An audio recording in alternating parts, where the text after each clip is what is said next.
দেশে জায়গা বেঁধেছে টিচাররা যে তোমাদের যে জ্ঞান দান করছে লেখাপড়া শিখাইছেন তার প্রকৃত মর্যাদা রক্ষা করার চেষ্টা করবে। আজ আমরা এখানে বলতেছি যে সব বিদায় বলতে স্থানান্তর, তোমার বিদায় না, এখান থেকে তোমরা হাই স্কুলে যাবা, ভালো মতো লেখাপড়া করবে, যেভাবে ম্যাডামরা স্যার তোমাদের সদস্য দিয়েছেন এবং লেখাপড়া করেছেন সেটা ধরে রাখার চেষ্টা করবে।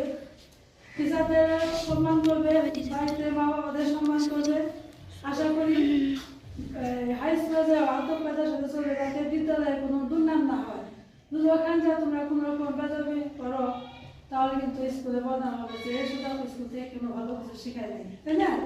যেমন সন্তান যদি কোনো অপরাধ করে, খারাপ করে, দুষ্টাইশা করে, বাবা মার খাবে, বাবা মার সম্বন্ধে অনেক কিছু সমালোচনা করে, কিন্তু তোমরাও সেরকম করো তাহলে কি হবে যে স্কুলে পরিবর্তন বসে যায়।